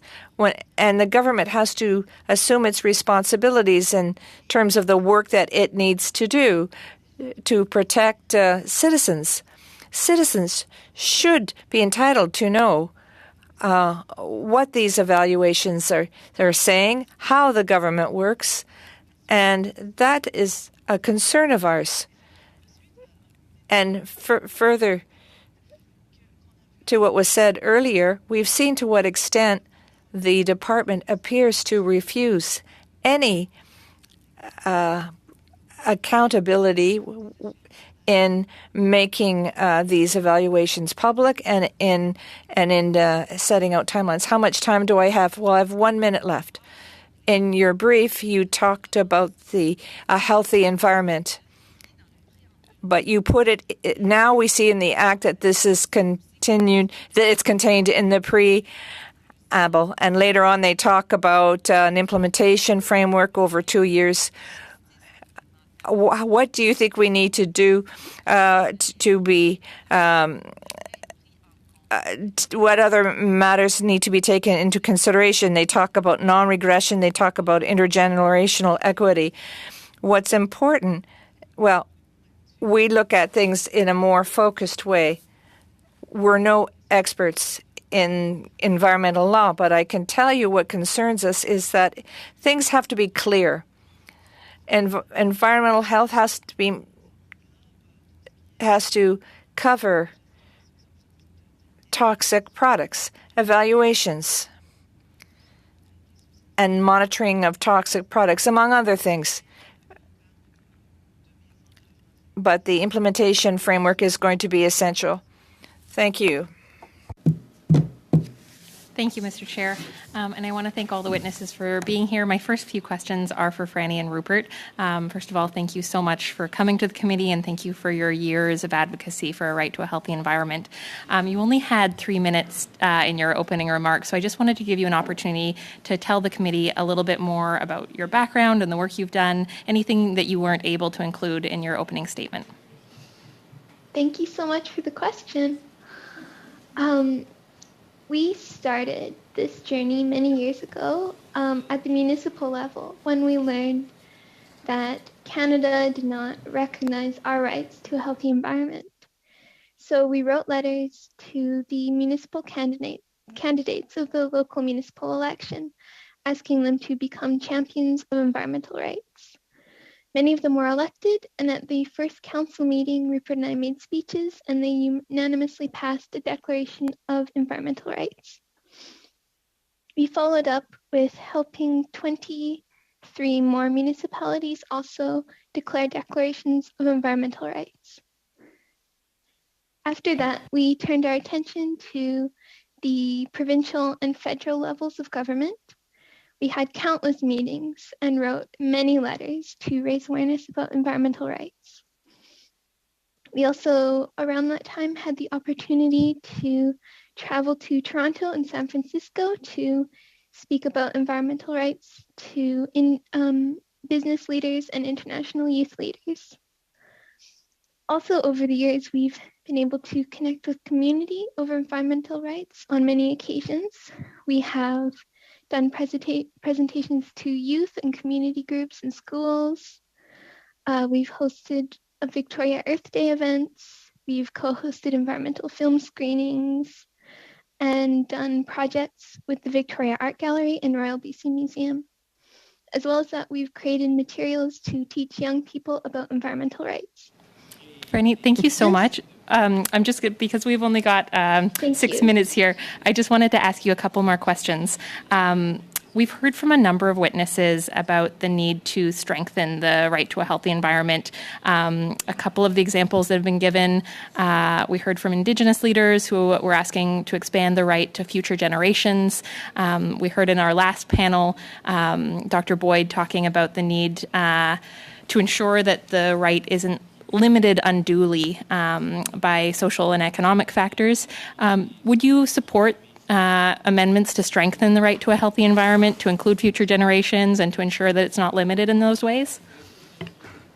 Thank you for the question. Yes, I definitely would. It would give youth the message that our political leaders care about us and our future generations. By updating these laws to keep people healthy and to protect our air, water, and food, it would give youth something to be hopeful about. And to be honest, youth need to be hopeful right now because the future is looking pretty bleak. And youth need to feel security about their future. And we need for political leaders to step forward to show their support for youth, their health, their mental health, and their futures. Thank you so much. I feel like we need to take those words with us as we move forward. Do you want to expand at all? You talked about eco-anxiety in your opening statement. Do you want to expand at all on why it's so important to include youth voices in these conversations? Thank you for the question. It's very important because this is the future, that it's our future, and bringing youth to the table and addressing youth in regards to this is a very important part of the process. Rupert, would you like to add anything? Yeah, as Franny said, the decisions made today will impact generations into the future, and the adoption of environmental rights is something that its main purpose is to protect the environment and world into the future for future generations. And yeah. Thank you so much. My next questions are for Jennifer Beeman and Lise Perrin. I really appreciated your comments about mandatory labeling. I also wanted to follow up on some of your comments about timelines, and we've heard from a number of environmental groups arguing for set timelines on public requests for assessment, priority planning, finalizing substance assessments in SEPA. Can you speak a little bit more about strengthening those areas? Yeah, those. Thank you for the question. It's a really important one. As I said previously, a law is only as good as its application, and the process of assessing and getting the risk management plans in place,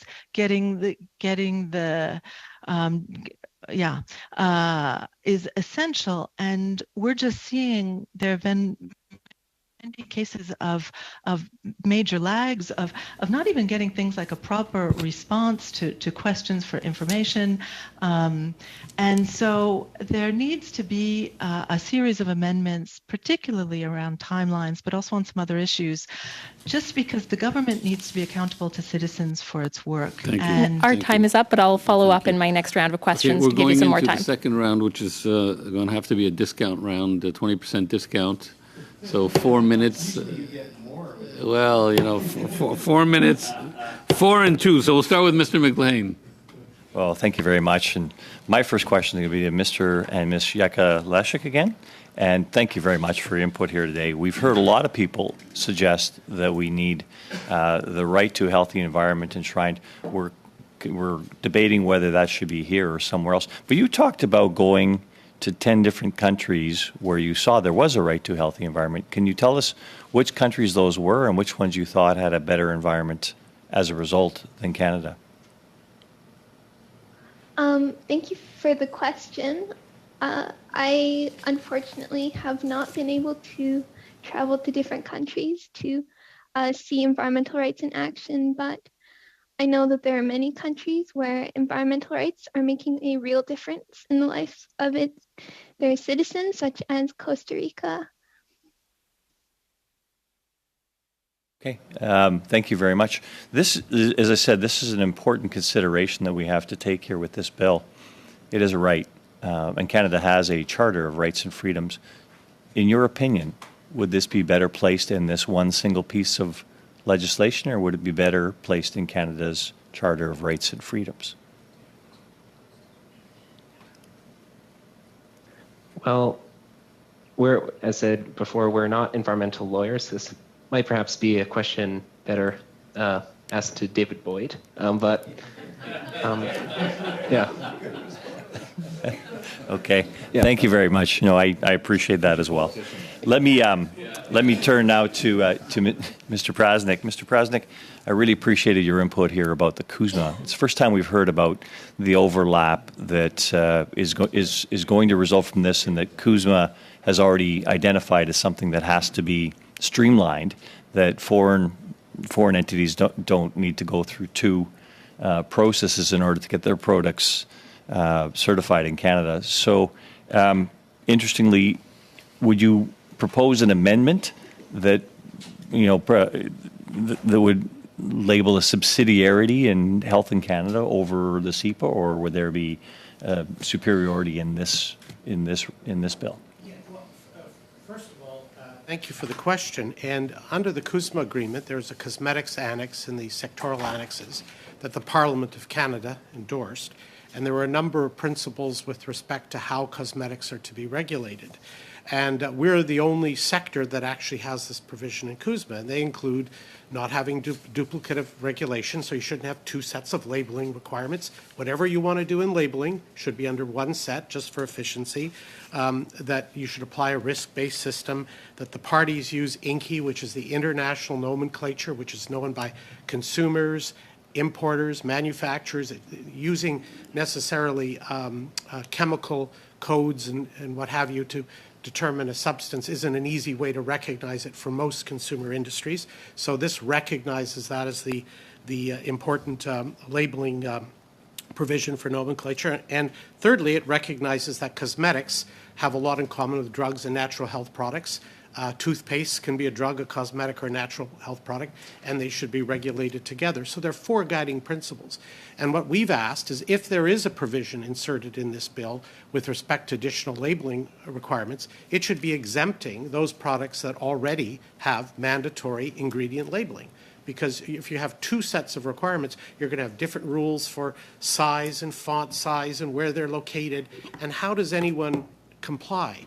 So again, that's the principle of Best Place Act. So if you intend to add any of that to the bill, we would think that you would want to exempt anybody now who's covered by another consumer product legislation that has labeling. Thank you. It's only a 4-minute round, so. Yeah. So will you provide some language that would actually make that clear as far as getting that superior legislation, if you will, that once it's complied with, you don't have to jump through the other hoops? If you could send us some language, Mr. Prasnik, we'll go to Mr. Longfield. Thanks, Mr. Chair.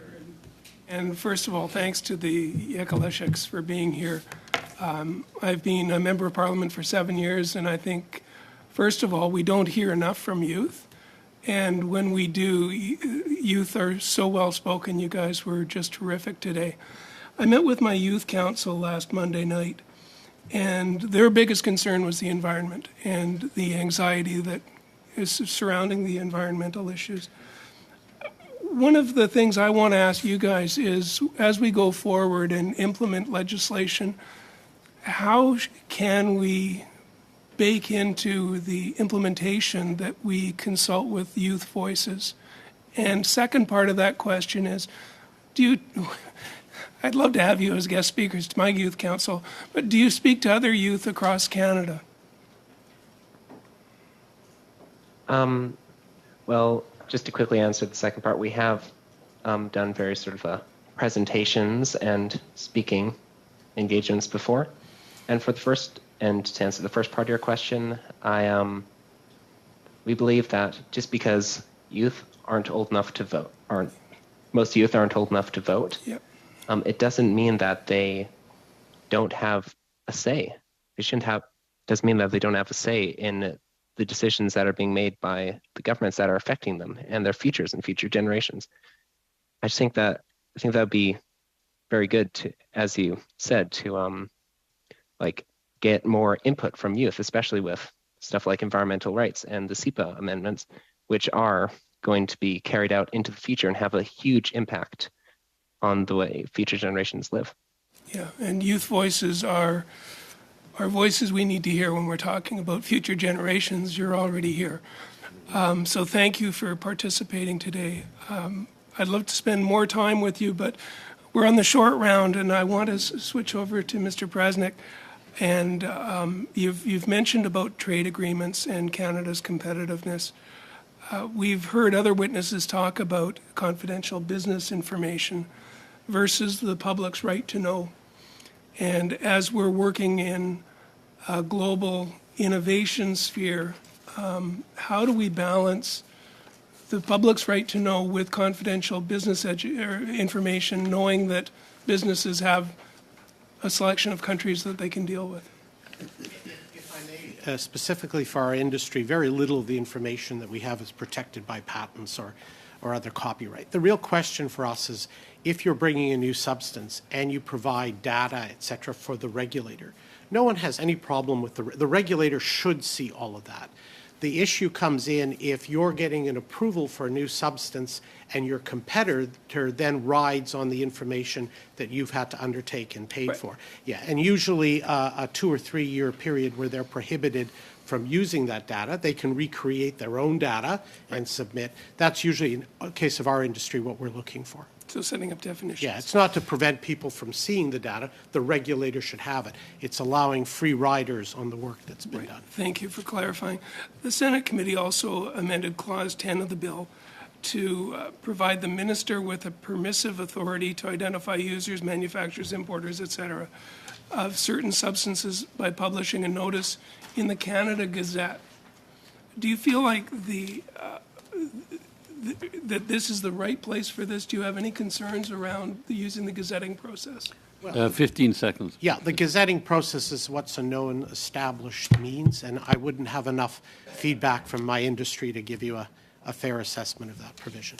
Thank you. Madame Posé pour 2 minutes. Oui, merci. Thank you.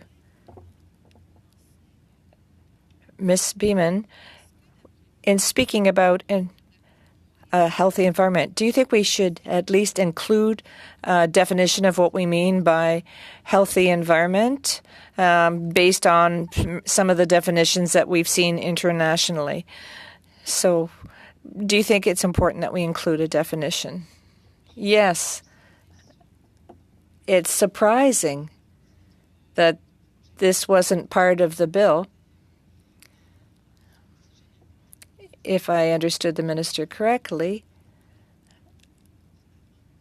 So they're not really working with on a definition, but there's an expert group on this issue, and I think that it's frustrating for everybody.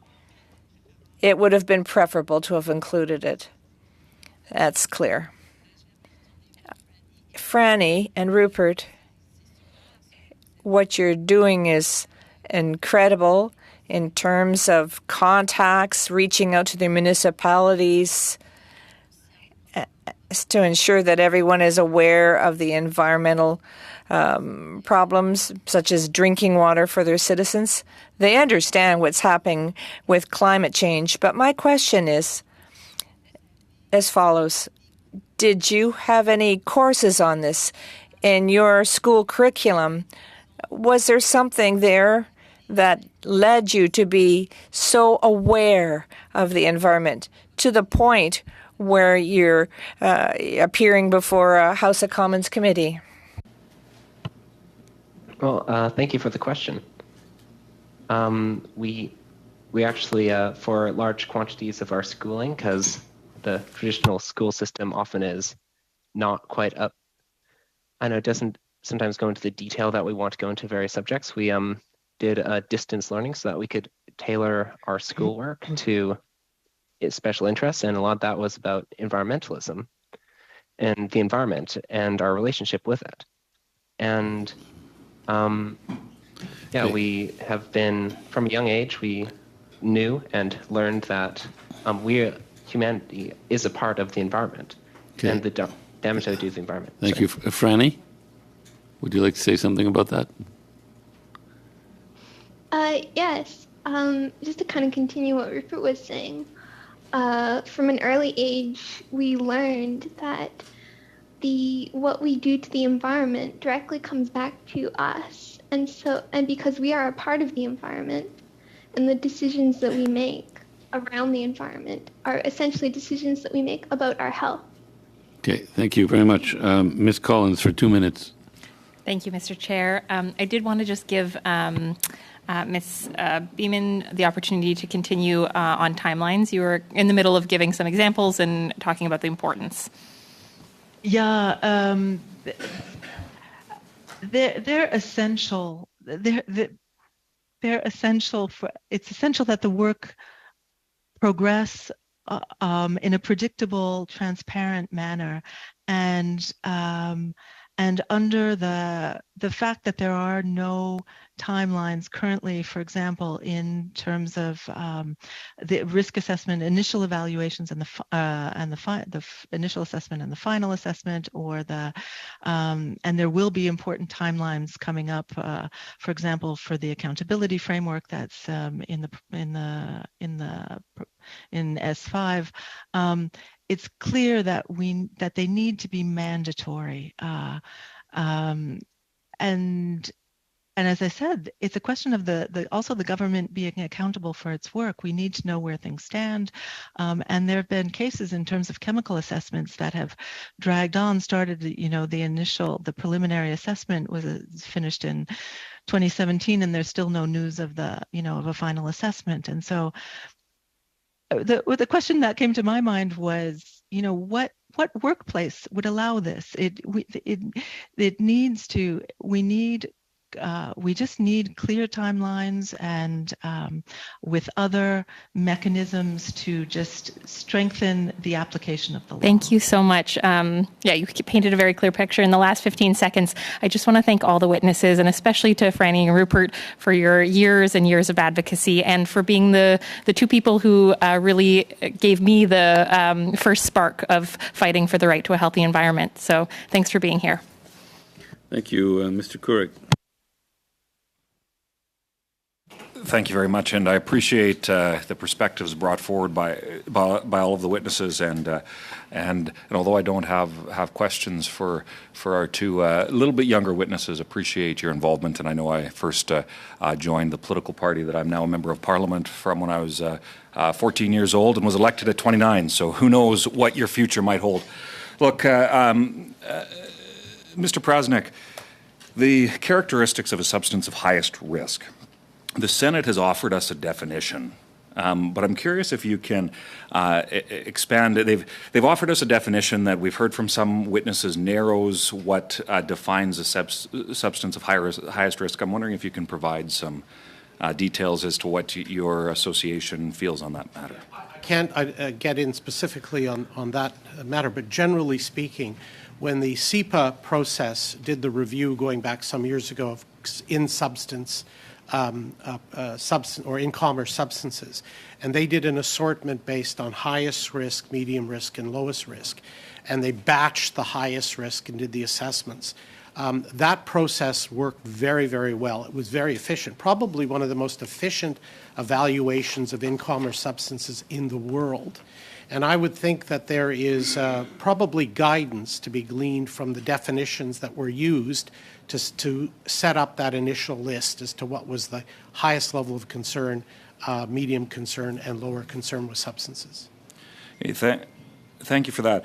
Now I want to jump on something that you just referenced briefly in your opening testimony, and that's related to digital labeling. Yes. Certainly in this world, everybody carries around one of these. Yes. These sometimes silly things, but I'm curious if you can expand from the perspective of of your industry, but also from the context of a consumer confidence point of view. Just the idea around labeling to make sure that we get it right regarding CEPA, but the possibility of seeing an expanded role for maybe digital labeling as opposed to a process that may have harmful effects on an industry that has a pretty significant impact in Canada. Well, we've just gone through the last few years a majoring reform, modernization of labeling with non-prescription drugs with Health Canada, with natural health products, and now with cosmetics. So we've gone through this process. And in each case, we've made a very strong case for enhanced digital labeling. And Health Canada looked at that. Now, obviously, some things need to obviously be on the product label at point of sale. But there's a lot of other information that can be moved to the digital world. And that becomes very important if you look at e-commerce sales, because when you're buying on e-commerce, you don't see the label. And if point of sale is important, a digital label means you get it all when you do e-commerce sales. But from an environmental perspective, it means that if you want more information on how a substance is in a product and is there a risk, you can add a lot more information on the digital label to inform the consumers than just sort of flagging it in a color on an ingredient list. So I think it's a good way of making sure consumers get the information they need. So I'm going to ask you two quick final questions. In your submission, you've proposed the removal of Section 67.1. In about 30 seconds of what you have left, if you could expand on that a little bit, but also just talk about maybe some numbers about how impactful your industry is on the economy in Canada. Yes, we're somewhere $12–15 billion a year in retail sales, but very importantly, we're a major exporter of cosmetic products around the world, as well as a major importer. There were literally hundreds of, tens of millions of lipsticks made in Canada last year, exported, for example. So it is important to the Canadian economy in both, and particularly in Montreal, there's a very large part of our industry in Quebec. But why that section is just, we've asked for it to be removed, is it's nonsensical. All environmental and health regs apply equally to imported as well as domestically manufactured products. That amendment brought by a senator was yes, we're going to have to stop there, Mr. Weiler. Thank you. Thank you. Yeah. So you mentioned some concerns related to CUSMA earlier, and I'm wondering if you have any other concerns related to S5, the proposed changes in S5 that could impact our obligations under CUSMA. Of the bill, we had gone through it, we were very supportive with it. The concern with respect to CUSMA would be the addition of another set of labeling requirements under the CEPA legislation. While we already have a mandatory ingredient labeling and warning labels under the Food and Drug Act. So to me and to us, when we evaluated, that would be duplicative. But we have noticed that Environment Canada and Health Canada administratively have not reached anywhere near what the expectations are for coordination of their activity to enhance compliance. And we're starting to see compliance difficulties as a result. So what recommendations would you have for this committee to improve compliance? Do you see that as maybe necessarily a legislative change that's necessary, or maybe just on a policy side? What do you think would actually lead to better coordination amongst those two bodies so they're not operating in silos? Well, one, don't ensure any amendments that create duplicative regulation on finished consumer products. And secondly, I think there needs to be a real review within Environment Canada about how they administer regulations on finished consumer products, and to become a lot more cooperative and less siloed with Health Canada, who has responsibility for many of those products. Great. Okay, last question I'm going to ask to Mr. and Mrs. Yakolashek. What are you hopeful about on the environmental front these days?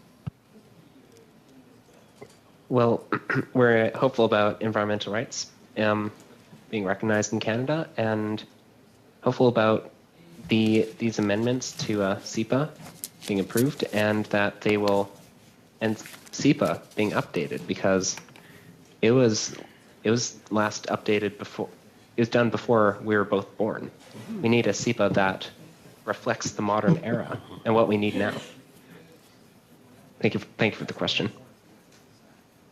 Thank you.